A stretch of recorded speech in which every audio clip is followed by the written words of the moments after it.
नमस्कार दोस्तों।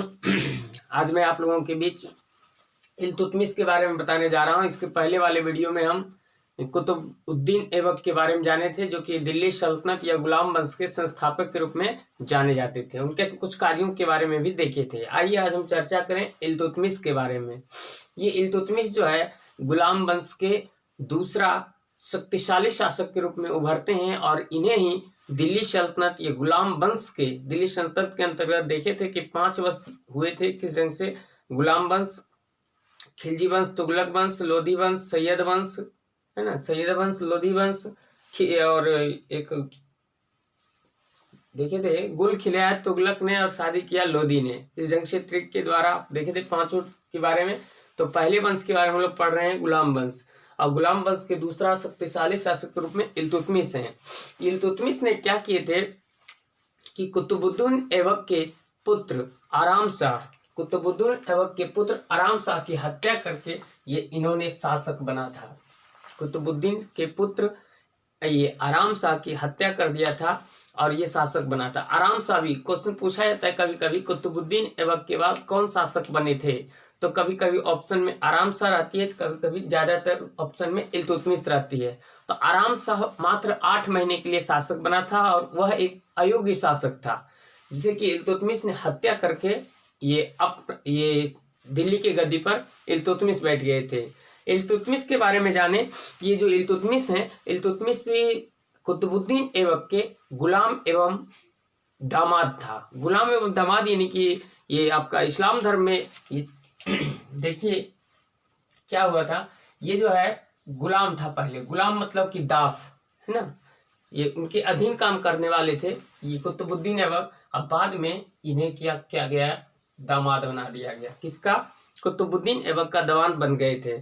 और यह एक क्या कहते हैं, परिवार का सदस्य के रूप में जाने लगे। और ये क्या किए थे कि आराम शाह की हत्या करके स्वयं ये गद्दी पर बैठ गए थे 1211 ईस्वी में। इसे जो है इल्तुतमिश को गुलाम वंश का वास्तविक संस्थापक, या फिर पूरे दिल्ली सल्तनत की बात किया जाए तो दिल्ली सल्तनत के वास्तविक संस्थापक जो है किसे कहा जाता है? इल्तुतमिश को कहा जाता है। ये देखिए वास्तविक संस्थापक क्यों कहा जाता है? क्योंकि कुतुबुद्दीन ऐबक का कार्यकाल 1206 से 1210 था, जिन्होंने कि ज्यादा कार्य नहीं कर पाए थे। और उनका कुतुबुद्दीन ऐबक के समय राजधानी कहाँ थी? दिल्ली सल्तनत की राजधानी लाहौर थी। जबकि इल्तुतमिश ने क्या किए थे कि इसकी राजधानी दिल्ली से लाहौर से दिल्ली ले आए थे। इसकी राजधानी कहाँ से कहाँ कर दिए थे? लाहौर से दिल्ली कर दिए थे। कौन? इल्तुतमिश ने। इसलिए इसे कहा जाता है गुलाम वंश का वास्तविक संस्थापक इल्तुतमिश को कहा जाता है। और यह एक पहला शासक थे, इल्तुतमिश पहला शासक थे जिन्हें खलीफा के द्वारा ये वैधानिक रूप से सुल्तान के रूप में इन्हें स्वीकृति दी गई थी। खलीफा क्या है? तो ये आपका ओटोमन साम्राज्य में ये खलीफा बैठता था, जो कि मुस्लिम के प्रधान होते थे।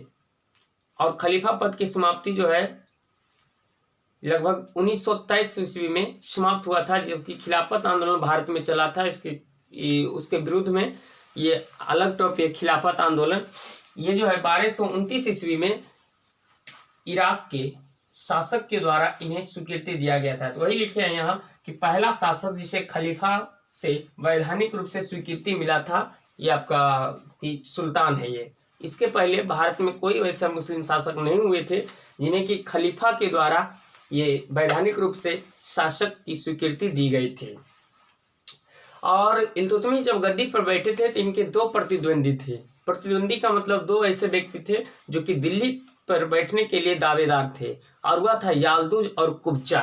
याल्दुज और कुब्चा को भी इन्होंने समाप्ति कर दिया। एक को 1215 ईस्वी में समाप्त किया और एक को 1227 ईस्वी में खात्मा किया। तो याल्दुज और कुब्चा, क्वेश्चन पूछा जाता है कि याल्दुज और कुब्चा नामक विद्रोहियों को या विरोधियों को किस शासक ने समाप्त किया था? वह था इल्तुतमिश। आइए अब हम जानेंगे इल्तुतमिश के कुछ कार्यों के बारे में।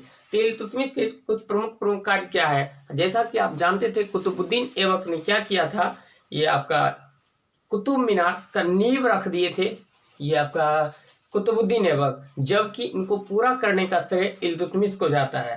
क्वेश्चन पूछा जाता है कि कुतुब मीनार का पूरा निर्माण कार्य कब किसने करवाया था, तो वह थे इल्तुतमिश। तो वही पहला काम है कि कुतुब मीनार का काम पूरा करवाया था। बाद में डेंटिंग पेंटिंग और एक और जो है फ्लोर बनाने का काम फिरोज शाह तुगलक वंश के शासक ने किए थे। दूसरा कार्य इनके बारे में क्या पूछा जाता है, एक तो ये पूछा जाता है और एक ये पूछा जाता है। ये तीन पॉइंट अभी तक हम बताएं जो कि बहुत इंपॉर्टेंट है। चौथा पॉइंट जो बताने जा रहे हैं ये सबसे ज्यादा इंपॉर्टेंट है, भी आई है। तुर्कान ए चिहलगानी, क्वेश्चन पूछा जाता है तुर्कान ए चिहलगानी किसने स्थापित किया था, किसने लाया था, तो वहां इसका आंसर हो जाएगी इल्तुतमिश ने। इसी को चिहलगानी के नाम से भी जाना जाता है। चिहलगानी में था कि 40 सरदारों का गुट होता था। इन्हीं सरदारों के द्वारा शासक का बनाया जाता था। ये शासक के पुत्र को ही बनाया जाता है, लेकिन पुत्र भी जानते हैं दर्जनों दर्जन होते थे इन लोगों का पुत्र। तो ये कौन सा पुत्र बनेगा, तो इनके लिए स्थापित किए थे कि परेशानी ना हो आगे चल के। ये तुर्कान ये चिहलगानी की स्थापना या चिहलगानी का स्थापना किए थे। यह जो है 40 सरदारों का समूह हुआ करता था। क्वेश्चन पूछा जाता है कि तुर्कान ए चिहलगानी में कितने अमीरों का समूह होता था, तो 40 सरदारों का समूह होता था और इन्हीं के द्वारा शासक या किसी भी कार्य के लिए ये जिम्मेदारी होते थे। ये बहुत इंपॉर्टेंट है और इस चिहलगानी को आगे चल के ये गुलाम वंश के ही शासक बलबन के द्वारा समाप्त किया गया था। बलबन के बारे में पढ़ेंगे हम, बहुत खतरनाक शासक थे। उसके बाद में तीसरा कार्य इनसे पूछा जाता है कि मंगोल आक्रमण चंगेज खां से निपटना, यानी कि मंगोल आपका चीन के उत्तरी दिशा में है। मंगोल में एक असभ्य व्यक्ति हुआ करते थे जिसमें कि एक चंगेज खां था। चंगेज खां के द्वारा क्या किया गया था, ख्वारिज्म के शासक जलालुद्दीन मंगमरनी को पीछा करते हुए, उनसे कुछ आपसी विवाद था, तो जलालुद्दीन मंगमरनी को पीछा करते हुए ये भारत की ओर आ रहे थे। और चंगेज खां बहुत ही खतरनाक व्यक्ति था। ये जो है चंगेज खां बहुत खतरनाक व्यक्ति था।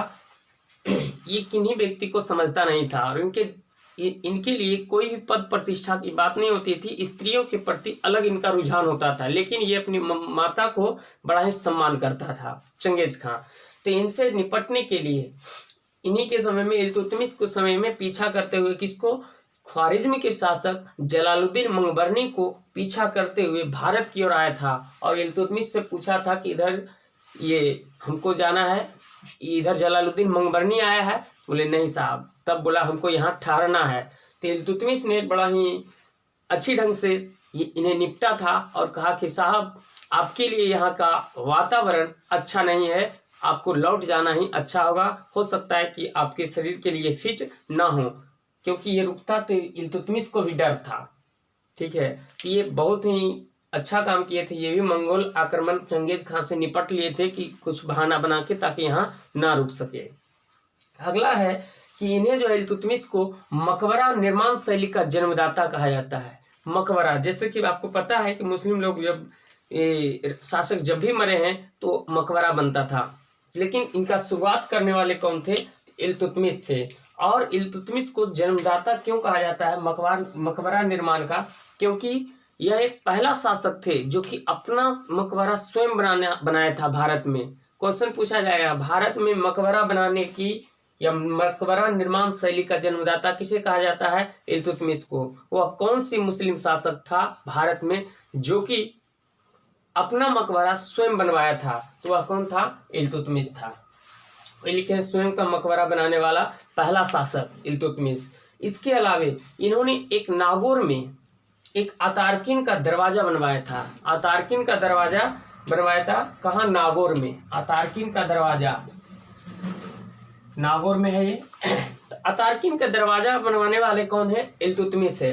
अतार्किन के दरवाजा को ये अकबर के द्वारा बनाए गए बुलंद दरवाजा, इसका जो है अग्रगणी कहा जाता है।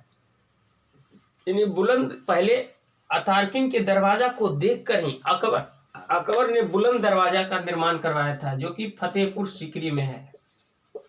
आगे हम लोग अकबर के बारे में जानेंगे। ये मुगल शासक हैं। ये जो है अतार्किन के दरवाजा को देखकर ही बुलंद दरवाजा का निर्माण करवाए थे अकबर ने। तो ये था इल्तुतमिश के बारे में सारी घटनाएं। नेक्स्ट हम लोग जानेंगे कि ये इल्तुतमिश के ही पुत्री रजिया सुल्तान आगे चल के शासक बनते हैं। मिले हम लोग नेक्स्ट वीडियो में। जय हिंद, जय भारत।